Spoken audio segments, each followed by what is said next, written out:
focusing on Clinton because Clinton came at the right time. The Soviet collapse, where they could really get away with all of this. This is the key. So, and this has to do with the unification of Germany in 1990.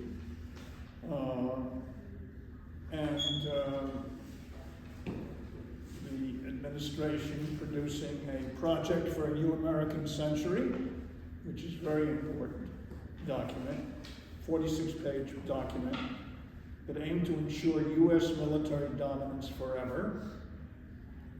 Implementation required, this is what's going on right now, that Washington, this is a quote from Project for a New Century, that I put it in my book, in bold, must sufficiently account for the interests of the advanced industrial nations to discourage them from challenging our leadership or seeking to overturn the established political and economic order. Okay. And the manifesto, in the words of the New York Times reporter, Patrick Tyler, represented, quote, the clearest rejection to date of collective internationalism. This is back in 94.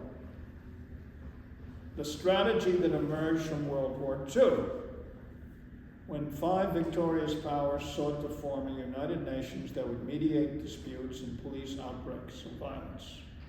That's the official story line. The document was internal to the Pentagon, and no copy was given to Congress. So it's already the secret government in action and in print. The newspaper obtained a copy from an official source, quote, who believed that this, quote, post-Cold War strategy debate should be carried out in the public domain, end quote. And it emboldened the oligarchy, which would lead a few years later to the attack on Iraq, which turned out to be an elaborate trap for the United States. Okay, I can get into that. It's slightly outside the boundaries of the Bill Clinton administration. The game plan of the project of a new century, and this is a quote, again in bold. I think that's the page in the book that has the most bold. At present, the United States faces no global rival. That's the key. America's grand strategy should aim to preserve and extend this advantageous position as far into the future as possible. And it was consistent in time with the Pentagon's June 2000 plan for full spectrum dominance, which you can get online. June 2000, just shortly before 9/11, which is a whole other subject, in which the document, the June report, talked about dominance of all air, land, sea, and outer space. So it's total domination. But,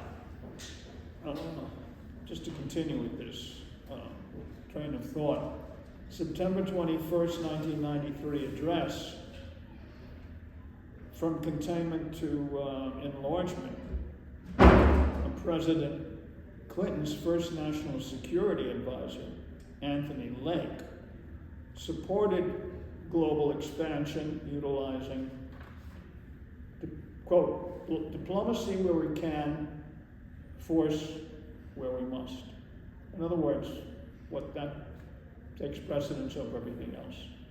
But if you go back in time, there's a letter I found that Adams sent to, John Adams that is, to Thomas Jefferson. That's bipartisan. We need to create the perfect man, the perfect rich white man. Into that, and ensure. And there was the phrase global dominance. 1813. This is written. So you can go back to the beginning. I said the the United States is really an extension of the British Empire, despite the wars that we fought, financed, of course, both sides.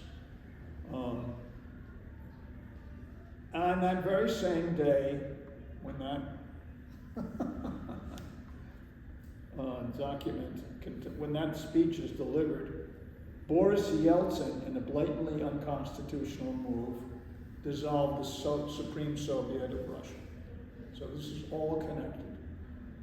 You just have to follow the dots, and the dots are all over the place. And that night, President Alexander Ruskoy, who previously condemned Yeltsin's policies as, quote, economic genocide, end quote, constitutionally assumed the powers of acting president. For the next 2 weeks, violence racked Moscow.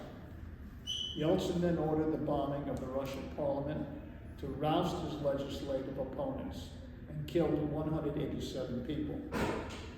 This national legislative body had never been bombed in Russian or Soviet history. And that was Yeltsin.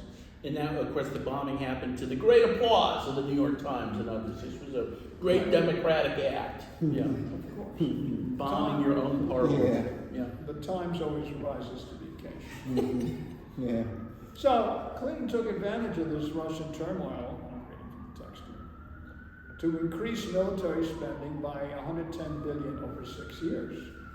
He conducted genocidal depleted uranium bombing of northern and southern Iraq. We have to remember that. It killed 500,000 children. That Leslie Stahl on 60 Minutes asked Madeleine Albright, do you think the price was worth it? And she said, yes, we think the price was worth it. So they killed 500,000 children. I mean, you cannot bring this all together. It's a grimmer tale than anything in history. During the 8 years that Clinton was in office, okay?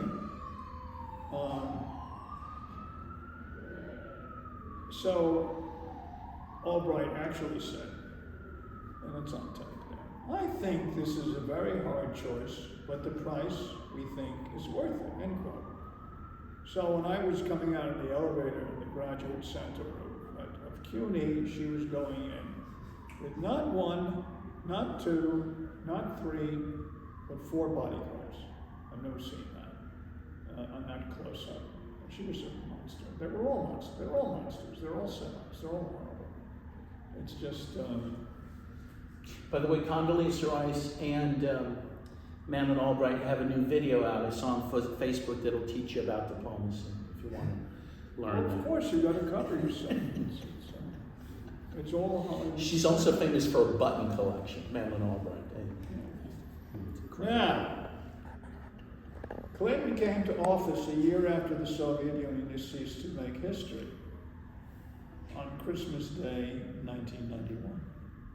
The colossal corruption in Russia, brought on by the introduction of runaway capitalism, politically fueled the surge in the U.S. stock market.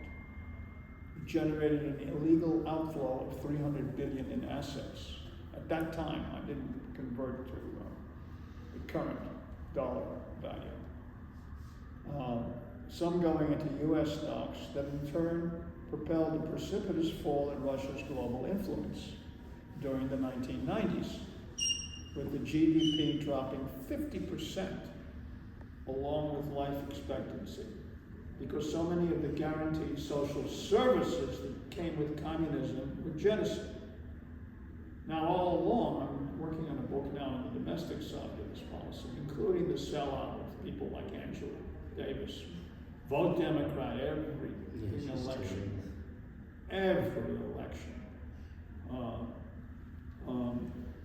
And then, after one disastrous term in office, Clinton backed Yeltsin for a second term, telling an aide, talk about interference in elections. It was absolutely gross. I know the Russian people have to pick a president, and I know that means we've got to stop short of giving a nominating speech for the guy, but we've got to go all the way in helping in every other respect. He added, I want this guy to win so bad, it hurts. Bill Clinton. All right? Oh, Clinton didn't mention his plan to extend NATO to Russian borders, which was going back on a promise made. But he did arrange for the IMF to give Russia $10.2 billion, much of which disappeared into the foreign bank accounts of Russian oligarchs. Washington Post, the other so-called, well, not so-called, paper of record that they want people to read, not the correct Action Quarterly. Now, this is the right way to serve Western interests. That's a quote from their editorial. It's to use the politically bland but powerful instrument of the International Monetary Fund, end quote. With these cash infusions, Washington political consultants moved to Moscow. They moved to Moscow, open, to steer Yeltsin's campaign, for which they were paid $250,000 per month, and that's not converted, for advice on, quote, sophisticated methods of polling, voter contact, and campaign organization, end quote. They organized focus groups. So all this stuff that we go into, some of it last night, it's nonsense, total nonsense. And designed an advertising campaign to incite fear in Russian minds. Yeltsin's re-election victory led one of his consultants to crow, quote, it worked, the whole strategy worked, they're scared to death, end quote. Yeltsin won with 54% of the vote in a rigged election, with the New York Times calling it, quote, a victory for Russia. Time magazine, CIA, Henry Luce, Stolen Bones, 1920, when he founded the magazine, put Yeltsin on his July 15th, 1996 cover, waving an American flag with the headline, quote, Yanks to the rescue! And this is all in caps.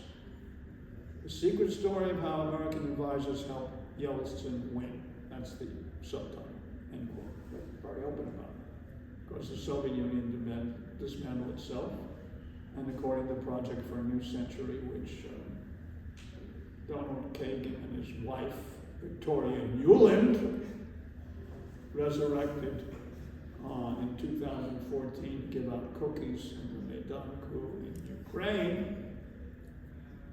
Okay, so the standard of living in Russia, as a consequence, under Yeltsin, became far worse than the U.S. during the Great Depression.